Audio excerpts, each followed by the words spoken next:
companies that can maintain margins in a more challenging environment here. Quality leadership coming back as we enter the back half of the year. Momentum and technicals have really sort of driven cross-asset leadership, and we think those high-quality stocks that can produce solid earnings results have the ability to see some price appreciation into earnings season. So numbers aside, when it comes to the upcoming earnings season, we were having a great conversation with Lori Calvasina yesterday, and she made the point that we need to see more guidance. These companies have had 3 months to figure things out. And you think about the narrative from last earnings season, it was that basically companies didn't know what was going to happen. No one did. This time around, what are you expecting when it comes to the guides and the conversations that we'll get on earnings calls?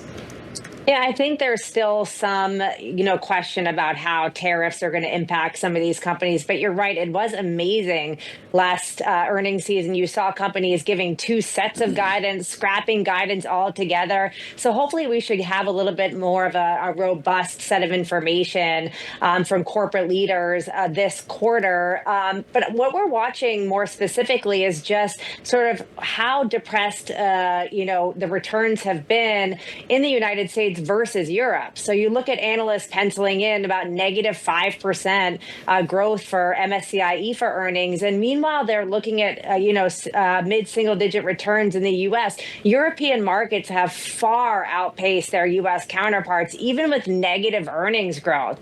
A lot of that has been driven by the weaker dollar. I think that's going to be another important conversation in the earnings season that's upcoming here about how currency dynamics have impacted profits. But we think that there can be a comeback here, given those better economic and relative earnings trends in the United States that have really been discounted versus European counterparts. So do you sell Europe short and use that cash to buy the U.S.? I mean, what a pair trade. I know we would be fading gains in some of those areas of the market. You look at things like European financials up 20+% this year, and their earnings have been negative 8%. To us, this has been a big shift in sentiment. It's sell everything America, whether it's stocks, whether it's dollars, whether it's bonds. We've seen huge capital flows into Europe. We still have international stocks in our recommendations, but it has been a relative underweight. I know that's very out of consensus now, but we're digging into that given better relative economic and earnings trends in the United States. Absolutely. Nice to hear a contrarian there. I want to go back to something that I mentioned in the previous block, and that was that comment from Amanda Lynham over at BlackRock. She was talking specifically about credit, but she said there's a real risk here of being too defensive, that there's a risk of being too in love with those high quality names. Again, that was in the context of fixed income, but do you think that you could apply that logic to the equity market as well, that maybe you should be looking at maybe more of those growthier companies right now? Yeah, Katie, I listened to that interview. I thought it was great. And we do like growth. We've been overweight U.S. large cap growth stocks for years now. The challenge, of course, is the valuations. The S&P 500 growth index is trading at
Welcome back to Open Interest. It's time now for our top calls. Some of the analyst action in focus this morning. And first up, Datadog is getting downgraded to a sell over at Guggenheim as OpenAI, which is Datadog's largest customer, starts to build its own monitoring system. That's good for a 4.3% decline.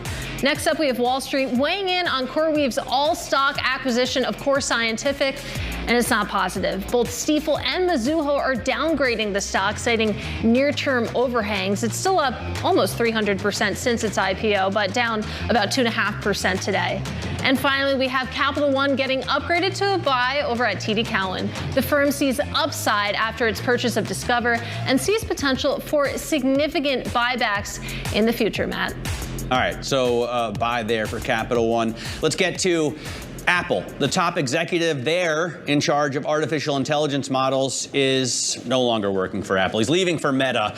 It's another setback in Apple's struggling AI efforts, or is it? Bloomberg Intelligence Global Head of Technology Research, Mandeep Singh, is here. Mandeep, I've been struggling with this all day because I use this device constantly, right? Or my iPad or my Mac at home. But I don't use any Apple apps on those things, except for messages and music, right? I'm using Google's Chrome. I'm using Bloomberg. I'm using ChatGPT. So why does it matter if the top AI guy left, since they're going to use those other partners anyway to generate revenue? So, I mean, when I look at Apple, traditionally they have developed their own ecosystem, whether it's their operating system, their own chips. They have optimized for performance. And you're right, for certain cases, apps, from Google serve better when it comes to traditional search. They don't go into search, right? Absolutely. But with that being said, I think AI is that sort of technology that it will impact them in terms of, providing a better voice assistant when it comes to Siri, or even, scheduling the calendar. So Apple does have a calendar app. Well, what about scheduling the calendar through the AI that's on the phone? And that's where, having an AI play does matter. I mean, you talked about ChatGPT. The usage of ChatGPT app is growing to almost 30 minutes per daily active user. I use it 54 minutes a day. So just this entire hour. And imagine if that type of AI was on the phone, where you could trust the AI, was focused on, protecting your data, it didn't really offload it to cloud, then you will end up using it. So it is about the future, and that's what everyone is betting on. I mean, to me, both Meta and Apple are lagging behind in AI. But what Meta has done is really gone big in the last couple of months in terms of acquiring talent and paying up. And you can only do it when you're a founder-led company with all the voting rights that you don't care. You just want the top 50 researchers on your platform. Well, why doesn't Apple pay up? Apple has a famous amount of cash on hand. They have so much money. Why don't they just go out and buy something if they're so behind in AI? Well, so it's about capital allocation, and what Apple has done traditionally is, out of the $100+ billion in free cash flow they generate every year, they buy back their stock. They have done a lot of acquisitions, but those are more tuck-ins. They've always been about getting people, and that's what I think Meta is preempting here, is they're going big and making sure the top 50 AI researchers are working for Meta, and they're really bidding up. I mean, when I look at, acquisitions, CoreWeave paying $9 billion, that's almost, $30 million per employee, because the company they bought is a 300 people company. Yeah. So from that perspective, right now we are in an environment where AI researchers are really getting bid up, and it shows up. When it comes to Apple, I mean, they're also extremely conservative when it comes to M&A. I was reading a Mark Gurman piece that pointed out that their biggest ever purchase was Beats in 2014. That was $3 billion. And in their entire history, they've only made 3 transactions more than $1 billion. Yeah, it's a great point. They just don't spend. They have a ton of cash. They don't spend it on acquisitions. I was given an article by Mac Rumors on the iPhone 17. It's rumored to It's rumored to be coming out in a different color than you've ever seen before. And I'm wondering if is that what they hope is going to drive the next iPhone purchase cycle, Blue? At the WWDC, they showed the liquid glass display, so that's a big change in the look and feel. But Yeah, look, but not enough to make me buy a new phone, right? And that's where the AI element comes into play as well. So look, AI will still be predominantly on the cloud. I think on-device AI hasn't really taken off just because of the size of these models. They require a lot of memory. So you can't, load up a large language model on your phone. You need a distilled version. And that's where there are challenges in terms of doing things on device.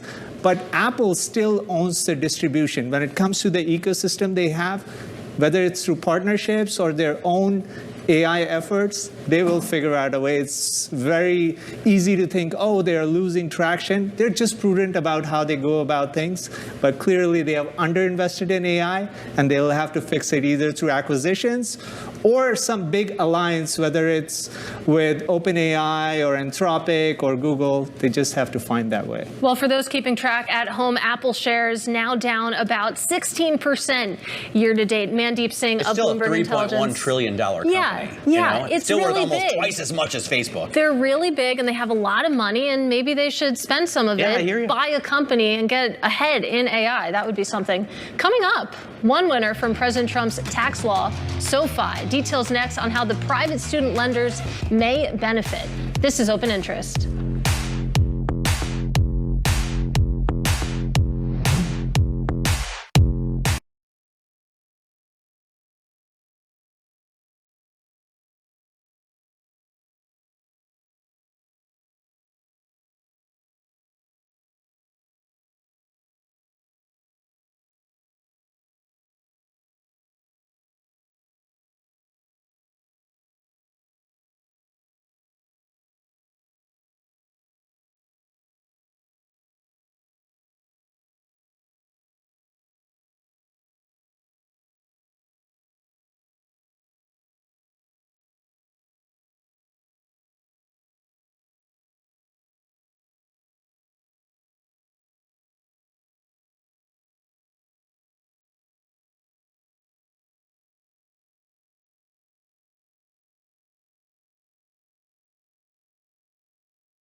This is Bloomberg Open Interest. I'm Matt Miller. Let's get a quick check on stocks right now in the horseshoe. You can see the green chiclets dropping. Not huge gains, but the S&P 500 clawing back a little bit of what it lost yesterday. Right now at 62.36, still a relatively high level. Take a look at some of the stocks that are moving. The big kahuna is Apple. As I said, it's worth $3.1 trillion, a little more than that, even with today's drop, which is only 0.4%.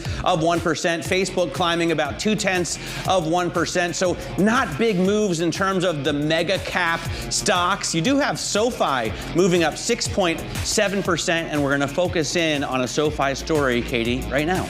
Yeah, let's do that, because we've talked a lot about the companies that would be negatively hit from the tax package, but let's focus on one industry that could benefit: private student loans lenders, and SoFi in particular. Joining us to explain now is Bloomberg's consumer finance reporter, Paige Smith. So, Paige, Paige, you take a look at shares of SoFi. They've been on an absolute tear, currently trading at their highest level since 2021. What is the calculus here? So Trump's big tax package has now been signed into law. So I think that it would really give private student lenders a boost, because if you think about it, students are still going to need to borrow for college. And this package limited the amount that some grad students and their parents can borrow to give those students the opportunity to get some higher education. So it's not like those students are going to just stop going to school. They're going to theoretically look for other options. And that's where we see analysts coming in and saying theoretically that SoFi would be the company that would benefit. The most, right? The most, yes. And it's going to be a little bit more costly, right? Obviously, SoFi is going to charge a little more than you would get with a FWSB, which is the Federal Work Study Program. FWSB, yeah, I got that. Remember that? So these students are going to have to pay up. It depends. I think there are a number of different options, of course, but yes, I think that it would be fair to say that sort of federal student lending programs were kind of the gold standard for students who were looking for higher education loans. But, it's important to remember that SoFi has been in this space for quite a long time. This is kind of where they got their start, and they know the area very well. So they have actually been sort of moving away from student lending and some of the loan-based business. It's not like they've abandoned those businesses. It's just that the company has put more of an emphasis on fee-based revenues. So, but theoretically, if there's this opportunity to be seized, Anthony Noto, the CEO, said on the previous earnings call that they would essentially go after the opportunity. You know what? When we were kids, some parents would put college tuition on credit cards because you could get so many points. But I don't think they allow you to do that anymore, do they? That's a good question, but that would be a pretty costly student loan. I'll leave it at that. I don't know if it's worth the Amex points. Paige Smith covers consumer stuff for us here at Bloomberg. Coming up in the next hour, Hamilton Lane co-CEO Eric Hirsch on tariffs and the big, beautiful bill. Plus, we talk to the Oracle of Austin, Ari Rastiger, on real estate in Texas and nationwide. This is Bloomberg.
are 30 minutes into the trading day, looking at some slight gains. Well, no, we were for a moment. The NASDAQ is still up 0.04%. But the S&P 500 on tender hooks amid these trade discussions. Tenterhooks, I think. Tenterhooks. Is it tender? Oh, I don't know. I think it's tenterhooks. I always get this wrong. 15 degrees off every time. Double check.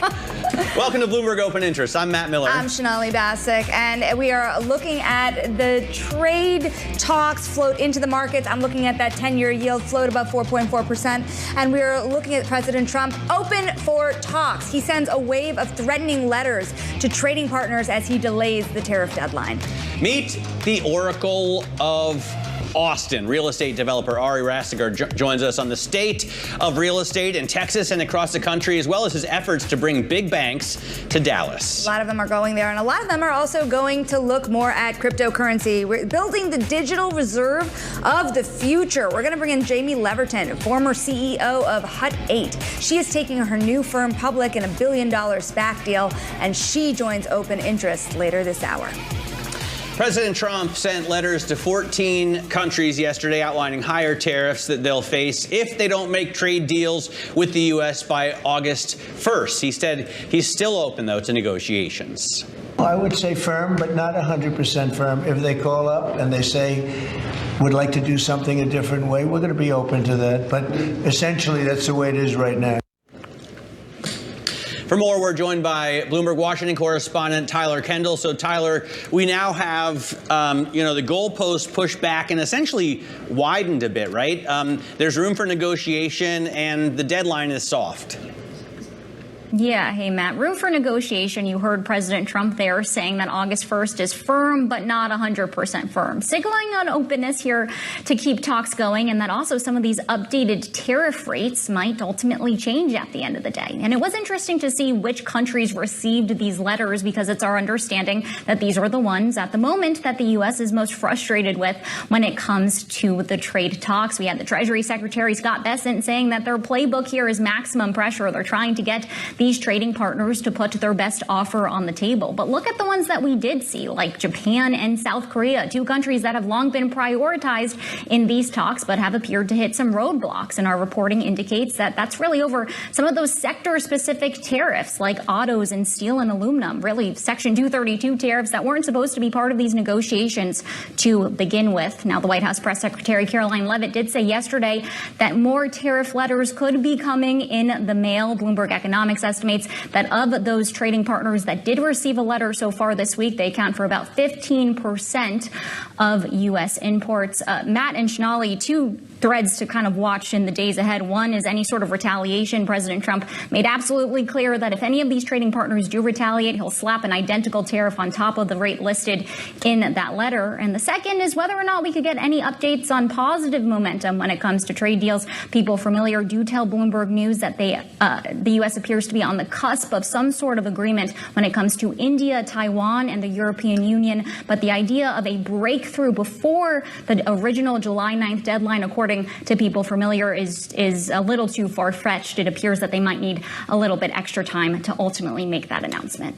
Tyler, we thank you so much for keeping an eye on all of it for us. That is Bloomberg's Tyler Kendall. We're now going to bring in Eric Hirsch. He's the Hamilton Lane co-CEO. And Eric, you look at this new kind of deadline of August 1st. August is a month that most people like to go away on Wall Street. This seems to be a summer that is going to have a lot of prolonged uncertainty, and I'm wondering how your clients, how investors, how other firms that you work with in the fund management industry are dealing with that prolonged uncertainty. Sonali, great to be back. Good to see you. I think we're in for a choppy summer. I think no one's going to get the free break that they were hoping for in August. There's going to be a lot of negotiations. There's going to be, I think, a lot of deals struck. And we continue to see this administration use these tariffs as tactics and as tools. And that does not appear to be changing. What do you think about, the impact of tariffs? We expected it to be pretty horrendous at the beginning of April. And now it seems like something that our trading partners and U.S. consumers can live with. Are you reading it the same way? I am, Matt. I think the administration is telling us two things. They want to get trade rebalanced in a way that they perceive to be more fair and equitable. And at the same time, they are very conscious of not harming the markets. They're clearly keeping an eye on what's happening in the markets, and they're adjusting posture as needed to make sure that the markets remain strong. When we think across markets, outside of even traditional way equity markets, the bond market in particular has been so interesting. Just a day ago, Matt and I were sitting here saying at 4.3% on the 10-year, there's really nothing to cry about. But then we drift today back to 4.4%. We are off the highs of this year, Eric. But at 4.4%, you don't see the Treasury Secretary calling victory here in the bond market. How is that 4.4% feeding through across private credit, fixed income managers, people who really find difficulty navigating through elevated interest rates? So this is an interesting thing. I think you're seeing a bit of a disconnect right now between the equity markets and the bond markets. So I think that sort of continues to bear watching. Now, the rising rate environment is still not causing a slowdown on private credit. In fact, in some levels, it's continuing to accelerate because what you're seeing is not so much a huge move by institutions into private credit. They've already been there, but it's really the individual investor that's beginning to pivot more aggressively, taking advantage of what the private markets are offering. They have not had exposure to that to date, and they're beginning to make that big change significantly right now. Eric, I have a trader friend that I talk to all the time. We do the back and forth on Trump did this and Trump did that. And he's always saying, look, deregulation is going to be an opportunity. This is going to benefit the U.S. economy, a tailwind. And I'm trying to suss out what the actual deregulation opportunities are going to be. What's your take on that? I think historically you've seen deregulation benefit larger corporations as they just continue to expand more rapidly. I think the thing that we're looking at more closely is the amount of capital that's going to be plowed back into the U.S. economy as we're continuing to make a huge effort here to reshore. So to me, the tariffs are really about two things. It's about sort of that equitable redistribution that we talked about earlier. But more important, the administration is telling us very clearly they want to put manufacturing of certain goods and services back in this country. And that's going to take real infrastructure spend to do that. So there's a job creation element, but there's also power needs, hardcore infrastructure, building, et cetera. So all of that, to me, is also big capital flows back into the country that we also need to keep an eye on. Can I ask about then specifically private markets, because you have a specialization there, and we've seen incredible growth, right? Shonali's been covering this like crazy. Is that going to continue? Does that have legs? Does a lot of this capital flow into private markets and not necessarily all into publics? I think the private market is really becoming a little bit more bifurcated right now. So institutional flows into private markets are actually slowing. So the institutional investor generally at exposure, waiting for more liquidity to come out of the system. And so we're not seeing record institutional fundraising. Where we are seeing record flows is more back to that retail investor. So as the industry is opening up to that individual investor, their flows are significant. But I think it's important to recognize that those flows are being captured by a very, very small number of managers. There's really just a tiny subset of very large firms, including firms like Hamilton Lane and others, that are really benefiting from that. But that's not enjoyed sort of success by the entirety of the industry. And so those flows are being captured by a very small number of players. But those flows are significant, in some cases offsetting where you're seeing the weakening from the institutional side. And I don't expect to see that slowing. That is continuing to accelerate. Eric, with more retail investors looking to private markets for an opportunity, my major question is, what does the ugly look like right now? Because there is a lot of bifurcation, as you say. There's a lot of dispersion in returns, and there are corners of the market that are clearly showing cracks. So what's the advice there for people to avoid the damage? I don't think this is new, Shonali. I think you've covered this for a long time. Our industry, despite maturing and growing and doing all the things that it's been doing, has continued to have a very, very wide gap of performance. So the pundits have been telling us for years that as our industry grows and matures, et cetera, that compression of returns will happen and will happen significantly. That has been wrong. The compression has not happened. The dispersion continues to be very wide. Great managers are still generating great performance, and bad managers are still generating really bad performance. That's not changing. It's why sort of buyer beware is very much sort of the mode of the day here of making sure that you are choosing and selecting carefully, because if you're right, you're right, and if you're wrong, you're very wrong. And that's why firms like ours continue to exist, because there's a skill set and a history of doing that successfully.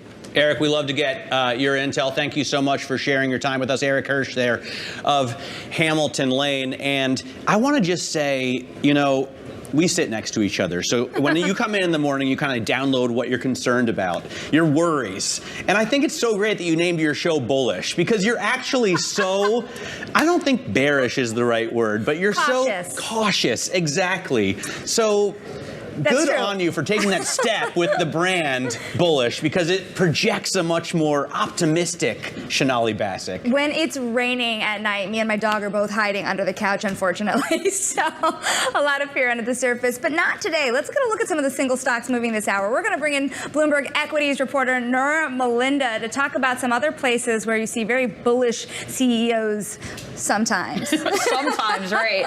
Well, we're looking at shares of Tesla this morning. They're up about 1% right now as we speak. They're pushing in Mag 7 stocks higher. And of course, we know this is a rebound from what we saw yesterday. We saw shares that were slumping more than 6%. And that's after, of course, we know Musk said that he was interested in creating a new political party called the America Party.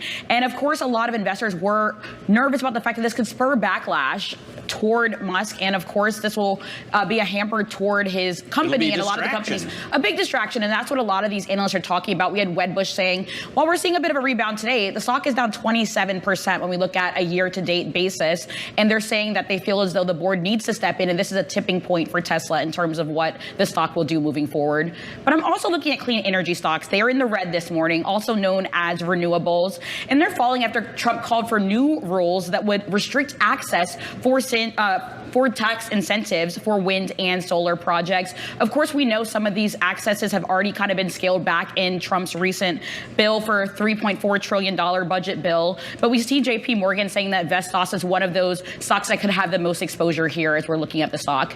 But last but not least, I am looking at Capital One. Those shares are higher this morning. And this is because they got an upgrade at TD Cowen. They raised it to buy from hold because they're saying that its purchase of Discover should be a tailwind for the stock. They're saying that it could also open up a significant potential buyback opportunity for the company moving forward. And of course, for Discover specifically, they think that it could potentially give it more international exposure. So we're seeing shares of Capital One getting a pop this morning. And 1 week from now, big bank earnings start. We'll get a sense of whether people are borrowing, whether that credit card money is coming in. Totally. We're looking forward to it. Nora, thank you so much. That is Nora Melinda, of course, of Bloomberg News. And as Matt was saying, tonight on Bloomberg, catch the latest episode of my show Bullish at 6 p.m. Eastern on Bloomberg Television, or stream it at 8 p.m. on Bloomberg Originals. We have crossed 1 million viewers. We hope you like it. Here's a sneak peek featuring Ann Walsh of Guggenheim on women shaking up Wall Street.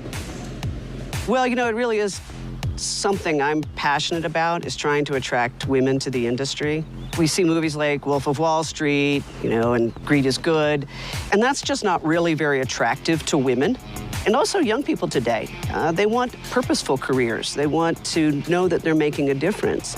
And in my view, investment management and asset management are making a difference. We're the caretakers for people's retirement money or the savings for their kids to go to college.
Let's get now to high interest. Look what's making headlines around the world. The Transportation Security Administration, the TSA, is planning to update its policies to allow U.S. travelers to keep their shoes on through airport security checkpoints. The change will likely speed up screening for airline passengers, but is no good for me because I always wear boots that have metal stakes through them. Daimler cut its sales and profit guidance 2 months ago thanks to trade uncertainty. This is Daimler Truck, by the way, not Mercedes-Benz cars. I spoke with Daimler Truck North America President and CEO John O'Leary earlier to get an update on his outlook. There really needs to be, I think, a firming up of economic policy before people understand or realize this is what we have to work forward with, and then we can all adjust and move. But in the meantime, the uncertainty just has people frozen. And more than 100 people have been confirmed dead in floods that tore through central Texas over the weekend. The news marks a grim milestone as searchers used boats, dogs, and drones to locate victims. 10 children and 1 counselor from Mystic Girls Summer Camp are still missing. We want to get the latest developments in this tragic story now. We're joined by Bloomberg's Texas Bureau Chief Julie Fine, who joins us from Dallas. Julie, Governor Abbott is expected to hold a press briefing today. What do you want to hear from that?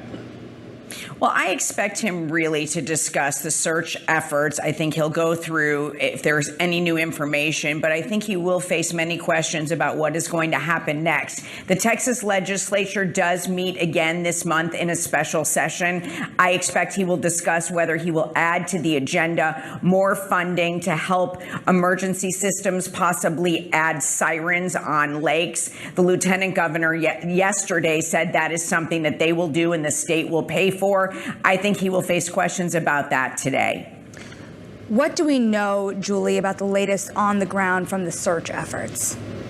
Well, we know, sadly, that the numbers went up this morning. More than 100 people are now confirmed dead in this. We also know that there are still many missing at this point. We've got volunteers from throughout the nation here, federal, local, state, working together in this effort. Nobody has come out and said yet, okay, we're fully now in search and recovery. But during the last few days, as you know, with these tragedies, the longer the time goes, the more people begin to realize that is what may be ahead. All right, Julie, thanks very much. Julie Fine there is our Texas Bureau Chief reporting live from Dallas, and we'll continue to bring you developments as we get them. This is Open Interest.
Now, finance is an industry long been dominated by men, but women are rising and they are controlling more wealth globally. How did the women of Wall Street break through? And what's changing now that they have? On the latest episode of my Bloomberg Original show, Bullish, I sat down with Citigroup CEO Jane Fraser. Citigroup at this juncture moves $4 trillion a day. $5 trillion. That's larger than... We're growing. It's larger than the GDP of France. Yes. That you move daily. What kind of weight do you feel on your shoulders in the morning? I think the same as any CEO. You have to wake up every morning somewhat paranoid, feeling that urgency, a bit of excitement about what you need to do, but I think a healthy amount of pressure. I feel like I've really tried, and as long as I've known you, to not ask you about what it's like to be a woman. I've very intentionally tried to not make that a part of the conversation, but I feel like it's now come the time to ask. Why is this something that is not addressed more loudly in this industry, that there's only one woman to lead a major U.S. bank? It is a little surprising. I think there is a good generation coming through of really super talented women. But we've also got to recognize that there are some biases in the system, unconscious or conscious, and it's important that there's more of us that are breaking through and getting this into being business as usual rather than business unusual. Does it ever feel frustrating to you to have to be vocal about the issue or to be the face of the issue? No one ever asked David Solomon about what it's like to be a man. It gets frustrating when someone asks you about certain questions they wouldn't ask a guy. But for us, it's about how do we try and provide opportunities for everybody along the way, make it a win-win. Because I think we're dead in the water if it's a zero-sum game. If we weren't competing for the best female talent, I would be cutting the bank off from 50% of the workforce and really putting us at a competitive disadvantage. Diversity is harder work, but it more than pays for itself. My frustration is when people don't believe in the business case because it's so blindingly obvious to me. And that was Citigroup CEO Jane Fraser. And you can catch the latest episode of Bullish tonight at 6 p.m. Eastern on Bloomberg Television and 8 p.m. on Bloomberg Originals. Let's get a check on the market right now because it has been a choppy trade. You're looking at the S&P 500 now negative on the morning, and you're looking at a very mixed bag when you look at sectors and also specific stocks. For example, Tesla back on the rebound after a drawdown yesterday, but Nvidia still the largest points gainer today. Again, this week has been choppy, but you do not see the same out of big tech. On a points basis, JP Morgan is the largest points drag on the index today. Microsoft, Alphabet, Amazon close to it. Bank of America also feeling that drawdown. Remember, yields today are on the rise. Let's take a look also here at what the sectors are doing. As I've been saying, it's a mixed trade. You do see energy on the rebound today, about 1.5% higher as an industry. Those traditional oil giants on the rise. Just a day ago, you actually saw utilities really leading just yesterday. On the bottom side today, down about 1.8%. But remember, this has been a very popular trade. Picks and shovels. Consumer staples also. Yesterday was the biggest trade. Today, the defensive trades are the ones on the decline. Healthcare still up. Information technology still up, but barely. Materials still up. I've got to say, if you looked at this about a half an hour ago, there was a bigger bid in the market. Remember, real estate with yields on the rise, you are still seeing a bit of a drawdown in real estate. Consumer discretionary, that is where Tesla is, but you are still seeing 0.3% lower. Now, we'll take a look at how the days goes. Volatility is still low. Earnings still en route in the next couple of days. But coming up next, we're going to talk more about Texas. It's continuing to attract more investment. Jobs are changing, and they're moving across the country. Real estate investor, developer Ari Rastiger joins us next on the state's growth plans and that big, beautiful bill. This is Bloomberg Open Interest.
Texas is the place in America where people want to go to do business. And it's been the vision of Governor Abbott to make sure that not only is Texas the best venue to start a business, but to headquarter a business, and now to incorporate a business and go public, trade, issue, all in Texas.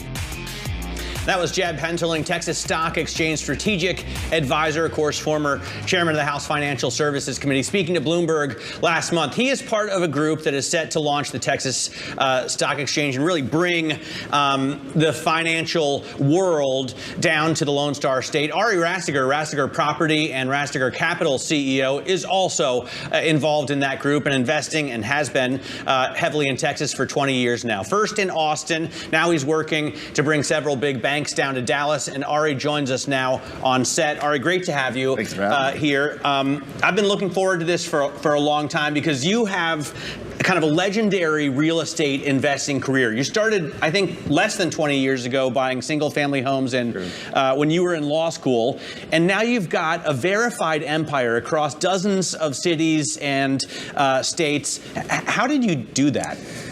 I'm not entirely sure, but I do take a key from the Nike, kind of just do it. And I think if I look back, it wouldn't have turned out this well. But I think there was a lot of luck involved as well, to be perfectly clear. Well, and rates, right? Because you have, it strikes me, during that period, a lot of zero interest rate time. Obviously, that's not what you're paying on capital, but would it be more difficult now in this environment? 100%. And so, when I was starting out building little single-family homes north of San Antonio, you get a loan at a little over 3.5% interest only on construction. That makes a big difference. And when you have rates that are so low for too long, arguably, and raised too fast, too high, you end up having a little bit of a problem, which I think is fueling some of the other problems, especially some you're having here in your home city. Are you alluding to the pricing problems? I am. It's a pricing problem, but it's also a systemic problem. Right now, real estate is about people, right? So right now we're in a transition phase and a reestablishing of the leveling of real estate in general. We're seeing it in office. We're seeing rates stabilize, cap rates, et cetera. And when you start having bigger geopolitical issues that come into the finance of business, you start to have other problems that you need to work through. I want to go back a little bit. Matt was telling me a lot about your involvement in bringing more of the financial industry down to Dallas. Yeah. I've been spending a lot of time watching Dallas as well, because it's one of Goldman Sachs' biggest offices already. Now, if you were a betting man, what do you think happens? When do you think Dallas could actually be a bigger office than New York City for Goldman Sachs? Do you think that's happening? I think it's the right question. And certainly what it means is this is the decentralization, or the beginning of the decentralization of this kind of monopoly New York has had on capital markets. All money has to, come through New York at the end of the day. And I think this move from Chicago into Texas is making a big discussion. But Goldman has been in Dallas, since the late 60s. JP Morgan is one of their largest offices. And so, but this particular moment is symbolic as well as it is systemic, because with 5,000 in-office employees right there in the center of what we've dubbed now Y'all Street, that sheer gravity of people alone and the ability to go public on the stock exchange, clearly Texas has shown, its resilience and its business-friendly capabilities, I think more so than any state in the United States. I'm not biased, clearly. But now to be able to actually go public and access the global markets, now you're talking about something that's truly once in a generation. Does this push well, if we get Zoran Mamdani as the mayor here, right, and it's a pretty good chance since he won the Democratic nomination, does that push more of Wall Street towards Texas, or do they continue to flow as they did during the de Blasio years and, Trump's SALT cap to West Palm? I think without a doubt, the greatest winner in that election, if it comes to pass, as you said, is Florida.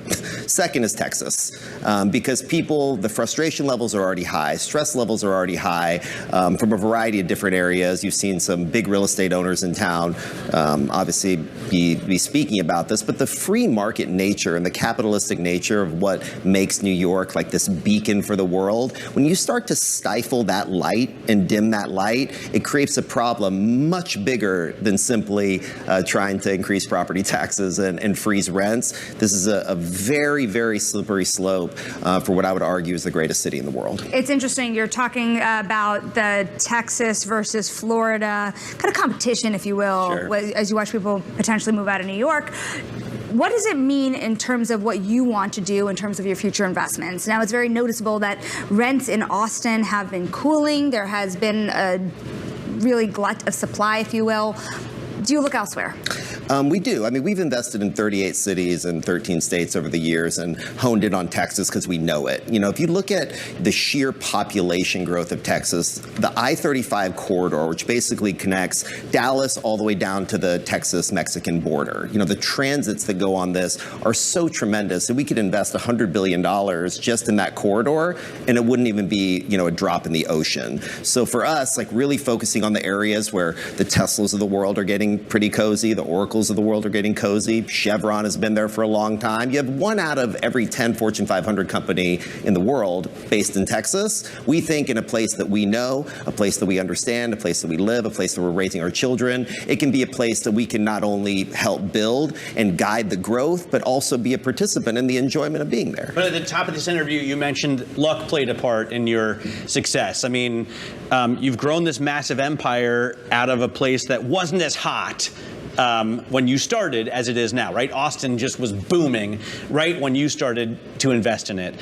What's the next Austin? You know, what's the next huge opportunity as you look across all of the cities in your portfolio? I think it's really the elephant in the room. I think Dallas clearly leads that pack for so many different reasons. I mean, the stock exchange coming by itself, and I think it's been spoken about in a way that really hasn't magnified the importance of the most capitalized public stock exchange in the history of the world coming into Dallas, backed by the BlackRocks of the world, the Citadel of the world. You know, that piece alone, I think we'll look back in 20 years and say, this was so obvious that Dallas was going to become one of the epicenters of the world. And it's ironic because of Liar's Poker, right? Yeah. At that time, equities in Dallas was not what you wanted to be doing. Right. Maybe things will change or can continue to change. Now, I do want to switch gears here and ask about the very serious matter that has been going on in Texas as well. The deaths have exceeded 100.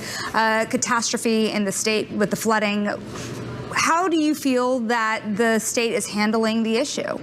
I think Governor Abbott has just proved to be tremendous in so many, and we actually saw, you know, the Pope himself say some very beautiful words for the victims in the flood. I think when something like that happens so quickly, we almost have a little bit of paralysis, as we should as humans when things like this happen that are so catastrophic. They're difficult to wrap your heads around. I mean, our hearts, our prayers go out to all the families. In fact, you know, one of our, you know, dear friends, you know, from high school lost her daughter. And so I think the tensions are still starting to level.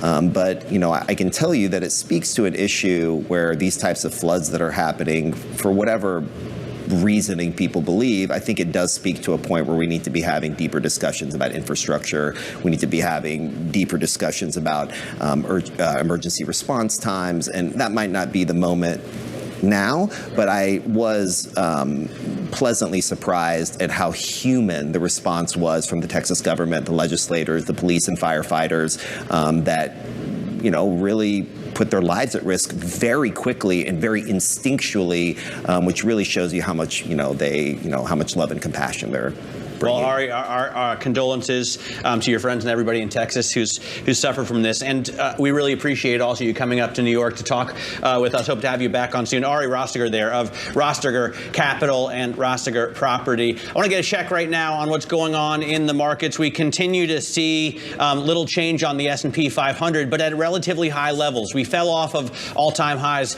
yesterday with a drop, but still at 62.36 on the S&P 500, and we've seen strategists, including David Costin's team at Goldman Sachs, raised their forecasts for the S&P 500 to 6,900, the 12-month forecast. So still a long way out from the 6236 that we're looking at now. Certainly a big moving target. There is a stock that I want to point out really quickly as well here, FICO. Shares are falling because FHFA Director Bill Pulte says Fannie Mae and Freddie Mac will allow lenders to use the Vantage 4.0 credit score to increase competition in the credit score ecosystem. Of course, Vantage 4.0 is a competitor to Fair Isaac. Fair Isaac now down 5.5%, bringing the year-to-date losses to almost 12%. Pulte has been quite critical of FICO scoring throughout the course of the year. But we're going to now switch gears, look at other stocks on the move. We're going to bring back equities reporter for Bloomberg, Nora Melinda. What are you looking at? Well, there's a couple of stocks that I've got my eyes on, some of them in your patch. I'm looking at a name in the red, Bank of America. It's one of a few of those bigger banking stocks that are in the red this morning after they've been getting some downgrades from HSBC. HSBC is saying that they see downside risks that are not currently factored into stock prices. As you flicked at earlier, we have earnings season coming up next week. So this is really interesting, especially if we've been looking at a lot of these banking stocks flirting with a potential all-time high. So we really do have Wall Street a bit divided right now, while some analysts are saying that they do see more growth for the banking stocks, and others saying that a lot of these macro uncertainties and potential interest rate cuts could potentially be headwinds for the sector. But I'm also looking at shares of CoreWeave. We've seen a couple IPOs this year, and that is certainly one of them. We're seeing shares that are down after the stock was cut to neutral at Stifel and Mizuho. So we really are seeing the street starting to pull back a little bit on this company. This is after we got that news earlier on about the fact that they were going to be doing some M&A, purchasing Core Scientific. So we are seeing shares of the company pulling back. You know what's strange to me is Core Scientific, Okay. right? So yesterday, Core Scientific was a $5 billion company. Right. And then CoreWeave said, we'll pay you $9 billion for that company. And today, Core Scientific is a $4 billion company. Right. I don't know how that math plays out. I mean, I know it's an all-share offer, but that's what the street's trying to work out right now. I presume that's what I'm hearing from sources. Well, Core Scientific holders will own 10% of the combined company. So I think what they're betting on, and Anurag Rana got into this with us yesterday, you know, why not? The idea was there, sell now. These were the gains that we had of this company. We're not going to own much of the next. Yeah. And Stifel, and as we're looking at what they're saying today, they're pointing toward potential dilution. That's what they're really flagging here, and pressure to multiples here. They're saying that CoreWeave is going to be really moving from an asset-light company to an asset-owned or hybrid business. So we are seeing a bit of caution out there in the market. But lastly, another IPO that we had been watching, and that's shares of Circle. We're seeing them down. They were initiated with a sell rating here at Mizuho, and we know that they actually had, a 490% rally. And then we are seeing a sell rating that came from not only the bank that led the IPO, but of course Mizuho here today. The bank Mizuho is saying that they see a 25 to 30% downside to consensus revenue for the stock in 2027. So much crypto. Yeah. So much crypto. Wait, is your crypto show today, on today? 12 o'clock Okay, today. tune in. Right. Yeah, I will definitely be watching. All right, Nora, Melinda, thanks so much for the run through on stocks. When we come back, digital asset management firm Reserve One is set to list on the NASDAQ via a SPAC. We're going to be speaking to the CEO, whom you may already know from her time running Hut 8. Jamie Leverton joins us next. This is Open Interest.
Now, President Trump's strategic Bitcoin reserve has moved the price of Bitcoin and opened up the crypto market to new entrants and opportunities. And of course, companies have gotten ahead on those reserves first. A new one, Reserve One, the newly formed digital asset management firm, has today announced that it is listing on the NASDAQ by merging with the SPAC as it sets out on its mission to build the digital reserve of the future. Joining us now to explain how and why, Reserve One CEO Jamie Leverton. Interesting. You had really built your name in this business. You had run a big Bitcoin mining firm before. Why are we seeing so many companies do this right now? I mean, this is a sizable one to enter the market, but it definitely is the trade of the day, isn't it? I think that's fair to say. And I think what we're seeing now is regulation really paving the way for a new type of investor to come into this space. You've probably noticed our board of directors has people, or our expected board of directors. We've got Chin Chu from CC Capital. So first time you're seeing a big name from private equity come into the space. We've got Wilbur Ross, who was prior a skeptic, now also joining us, expected to be on our board.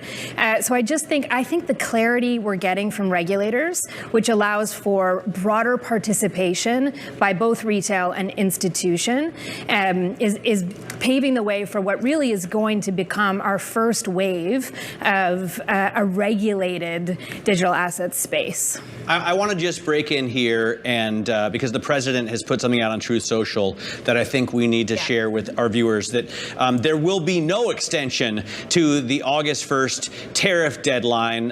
He put out a post saying, as per letters sent to various countries yesterday, in addition to letters that will be sent today, tomorrow, and for the next short period of time, tariffs will start being paid on August 1st, 2025. This is important because he said previously that may have been a flexible deadline, but it doesn't look like it is now.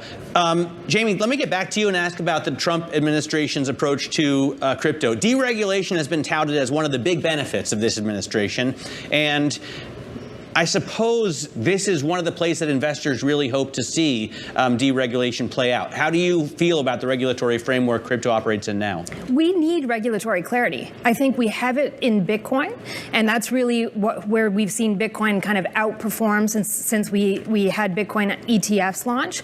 But we've been waiting for regulatory clarity that we expect to come. And as you've seen the announcement, we're having Crypto Week next week, so expecting a lot to happen in Washington next week. And really what we need to see is the regulation that gives broader clarity to stablecoins, which we expect from the Genius Act. And then quickly thereafter, we need to see clarity get through to get that regulatory clarity for market structure, which really is about the rest of the digital assets coming into the space. And I think with that regulatory clarity, we'll see a lot more institutions coming in. We'll see a deeper professionalization of the space that allows for broader participation from the retail investor and the institutional investor. So interesting. Crypto Week has made it its way into kind of more traditional finance notes, which I find interesting. So certainly the core finance crowd paying attention. Now, Reserve One is not just a strategic Bitcoin holding company. No. It's not just a MicroStrategy mimic. You're holding Ethereum, Solana, and potentially other tokens as well. How do you think about what you want to hold and how much you want to hold of it? Yeah, so we're anchored in Bitcoin still. So expecting about 20 or about 80% kind of over the long term will be held in Bitcoin, but really taking some cues off what we're hearing from the federal government around the digital asset stockpile and the other assets that they intend to hold or maintain in that stockpile. So initially, we've seen signals of Ethereum, Solana, XRP, possibly Cardano, and we really believe that there's an opportunity and a deep interest to have a diversified exposure to these types of tokens that are going to get support from regulatory clarity and potentially from direct holding or maintenance by the federal government itself. Jamie, you ran HUD 8 for a long time, and the stock has done incredibly well. I think it's up 400% over the past 5 years. Are miners now going to shift from crypto mining capacity and use those GPUs and the infrastructure that you set up for artificial intelligence? Is that trend going to so sweep much what across? was happening yesterday with You're CoreWeave giving me and Core so much Scientific. credit, Matt, for the whole industry movement. Look, at HUD, I was one of the first to start that diversification into data centers, and the company continues to do so. Obviously, my friends at Core Scientific, big news with the CoreWeave announcement yesterday. So I think diversification will be increasingly important for the miners. HUD had a great announcement earlier this week about their power infrastructure. So look, I think, but then Bit Digital this morning, I saw a big announcement of an Ethereum treasury strategy. So I think everyone's going to kind of choose their own path over time. It's so interesting that there's so many paths now from what looked like a one-trick pony business. You know, it's amazing to watch what you did there, what Fred Thiel is doing at Marathon. You know, there's so many different offerings. The crypto world and the AI world dovetailing. Right. Well, if you actually think back to the very beginning, Hut 8 was the first public company to hold Bitcoin on balance sheet. I was the first CEO in the mining space to say we're not going to sell the Bitcoin we produce for the foreseeable future because we believe that Bitcoin has an accelerated path to creating value versus fiat, and that has proven to be the case. And so I think it's very natural that when the opportunity was presented to me to come and lead Reserve One, I've been bullish on keeping these assets on balance sheet. I believe the market now has a real desire and appetite for something more diversified and also for something that generates yield, as opposed to what we've seen so far come to market broadly, single asset strategies that are passive.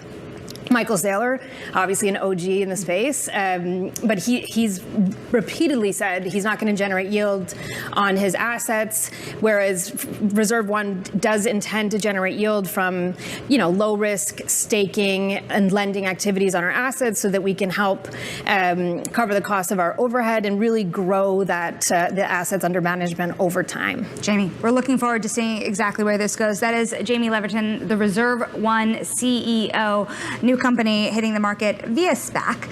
And be sure to tune in to Bloomberg Crypto today at 12 p.m. New York time. We'll talk a lot more about exactly why companies are looking to hold Bitcoin in public markets. Now back to that breaking news. As Matt was saying, President Trump says the August 1st deadline for tariffs will not be extended. He made the comments in a Truth Social post. We're going to bring in now Bloomberg Washington correspondent Tyler Kendall.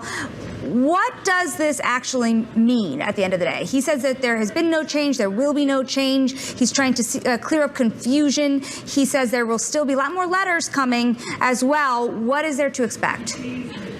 Yeah, hey, Sonali. Well, according to the president, he's not going to have flexibility on that August 1st deadline. But it is interesting to hear these comments, considering yesterday when asked about August 1st, he said it was firm but not 100% firm, appearing to show some sort of flexibility when it comes to negotiating with our trade partners. What this sets up now is this essentially 3-week timeline for these countries to put their best offers on the table and try to clinch a deal with this White House. He said to expect more tariff letters to go out today, tomorrow, and in the next short period of time. And our understanding was that the first wave of tariff letters really were geared towards those countries that this White House feels are the most frustrating at the moment to negotiate with. So we're going to be watching which of those next countries could see an updated tariff level and a tariff rate, and how this White House is going to be interacting with them, if we could see those tariff rates come down further or even hiked up. All right, so no flexibility there after the post on Truth Social. Tyler Kendall reporting live from Washington. Thanks very much for that. We also have news on Amazon. If you look at those shares, they're hitting session lows now after Prime Day sales fell almost 14% in the first 4 hours of the event compared with the start of last year's sale. This according to Momentum Commerce. Bloomberg also has some great data on this. And, one of the problems is a lot of brands aren't offering the kind of discounts that they previously have. I've been combing through my Amazon app to look for sales on certain things, and you just don't see them from the name brands as much as from for the most part, Chinese produced goods that they sell under various made-up names just full of consonants. And we should say also, I mean, big tech is having a tough trade in the market today, but Amazon is still down 2.2%. You could see why. Of course, this is a big set of 4 days for Amazon. These are just still the early hours, but to Matt's point, you're not getting the discounts everywhere. This data, of course, is according to Momentum Commerce, which manages 50 brands. That includes Crocs, Beats, Therabody, massagers. We will keep an eye on it. And Matt, we are done for today. We are. But it's been great. Tomorrow, Morgan Stanley's Mike Wilson and David Costin from Goldman Sachs.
Bloomberg Tech is live from coast to coast with Caroline Hyde in New York and Ed Ludlow in San Francisco.